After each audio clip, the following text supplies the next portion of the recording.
All right, for whatever reason, you have decided to embark on a carnivore diet, or you may be on a carnivore diet. You're trying to dial that shit in to get it to work exactly the way that you intended it to work for you. It truly is the species appropriate diet for humans. It is a game changer of a way to consume nutrition. It can change everything. It is like a superpower. You have to do it intelligently and understand that this is a long journey. But in order for it to work long term, you got to get past the here and now, the overall excitement phase that you're in, the honeymoon phase of the carnivore diet, and understand that for anything to work, it has to be sustainable. And I get it, you're in the sexy phase, where it's not a big deal for you right now to just eat meat, salt, and eggs or whatever, solely that for the rest of your life. You think, hey, I can totally do that. I can do that. That's easy. Well, it sounds easy right now, but you haven't really thought it through. Let's just go 1 year into the future. Let's just say on average, you're just eating 2 quality carnivore meals per day. Well, in 1 year from now, that's 730 meals you have to account for. If you're the type of person that likes to have 3 meals a day, well, you're looking at almost 1,100 meals. Right now, you think anything's possible. But trust me, I'm a coach, I'm a trainer, I've been doing this a long time. I've worked with thousands and thousands of people, and I see the real life struggles that people go through. I would never deter them from it, but I also want them to understand that it is a narrow path to achieve results. And ultimately, at the end of the day, it's got to be something that you can incorporate into your lifestyle, no matter what the situation or obstacle that you have in front of you. Your favorite carnivore talking head told you that you can't have anything outside of the meat world, period. And if you do so, you'll have your carnivore card revoked and you'll be excluded and kicked out of the club. Yeah, well, you gotta let that shit go. Because the reality is a carnivore diet, as I've said multiple times till I'm blue in the face and it's actually getting old and I'm tired of repeating myself, is any diet that is 70% or more coming from animal-based sources. If 70% or more of the food that you're consuming is coming from meat, eggs, fish, poultry, pork, whatever, then you, my friend, are a carnivore. But that other 30% is open to interpretation, and that other 30% is not an open invitation for you to eat like an asshole.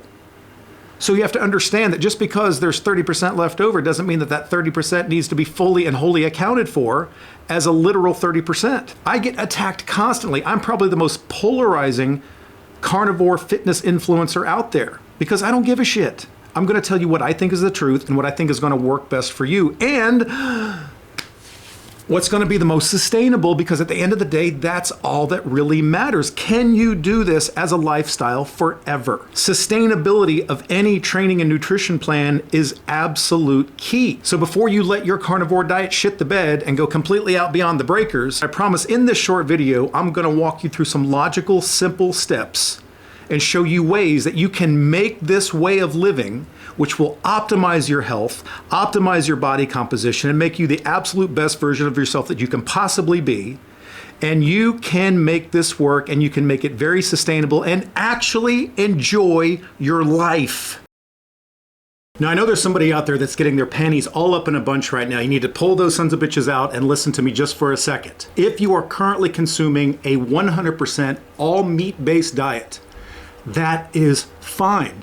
I think it's awesome. I think if it works for you, you should continue to do that for as long as you possibly can. So rule number 1 is always default to meat. When you're building a meal, meat should be the default. Meat, eggs, fish, poultry, pork, whatever. I always build everything around meat. And if something outside of the animal-based realm creeps in, I still try to keep that amount as low as humanly possible, but I don't sweat it if a few of those foods do creep in if they work well for my lifestyle. Ancestrally, the default for all of our hunter-gatherer ancestors was meat. That was always the overriding goal. But even them, probably the most prolific hunters of all time, weren't always guaranteed a kill. There could be days between one kill and the next, even though their ultimate goal of survival was to kill an animal and consume it head to toe, nose to tail. That always didn't happen. So they would default to certain scavenging, gathering, the picking of ripe in-season fruit, digging up some root tubers, eat some wildflowers, eat some bugs, whatever they had to do to survive. So there really has never been a culture in human existence that was 100% consuming cooked muscle meat. and you don't have to do that either. The default is meat, but there are going to be times where you will stray outside of that meat-only diet and consume other things. So rule number 2, if you are eating outside of the animal-based realm, if that 30%, whether it's 2%, 6%, 8%, 20%, or even up to 30% based on what your goals, your output, and your genetics are, and your level of tolerance, you just need to make sure that those foods are of the unprocessed variety, free of excess simple sugars, and free of seed oils. That's the big 3. You eliminate that, and that's already got you ahead of 99% of the population. So when I am consuming foods outside of the animal-based realm, it's going to be things like berries that I pick off of my own berry vines in my backyard, raspberries, blueberries, strawberries, things that I grow myself when they are ripe and in season. So I like to eat seasonally. I like to have some raw dairy on occasion. If I can get some goat cheese, or if I can get some raw cheese, or if I can even score some raw milk, there's nothing wrong with that. It's something that I do like to consume on occasion, and I think it's spectacularly healthy. And if you can tolerate it, it's something that you can include in your diet as well. Sometimes I like to have fermented vegetables. Fermented vegetables can be great for gut health and gut flora. I don't see anything wrong with occasionally, here and there, consuming any of these foods. And as many of you know, sometimes I do consume some carbs, generally just around super strenuous workouts. Yes, sometimes I may have a little bit of white rice, sometimes I may have a little bit of potato, sometimes I may have a banana, sometimes I may have a little bit of raw honey with some salt, and I generally only consume these foods around super high intensity training efforts.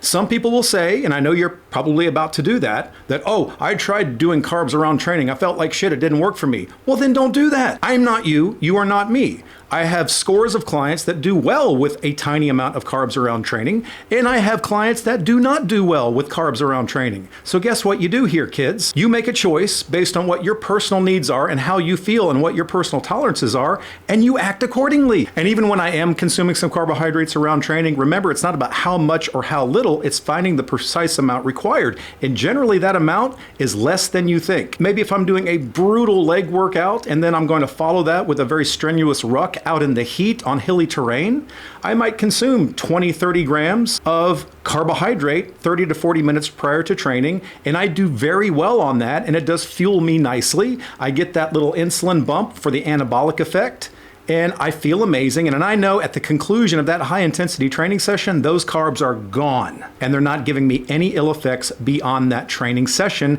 And then the remainder of my day is all coming from, you guessed it, protein and fat from animal-based sources. So wrapping this thing up, I just want you to understand that life is messy. You are going to have occasional screw-ups. There are going to be things that get in the way of your eating and training goals. And that's okay. Listen, it's never been harder than it is right now. We live in the greatest temptation culture of all time. You can't go into Home Depot and buy a fucking screwdriver without being tempted by soda, candy, chips, and bullshit at the checkout counter. So at the end of the day, you do the very best you can. You stick to these simple, logical, rational guidelines, and you're gonna be so far ahead of everybody else, it's gonna make their head spin. And you're gonna be the one getting outstanding results with your training and nutrition efforts. None of us are perfect.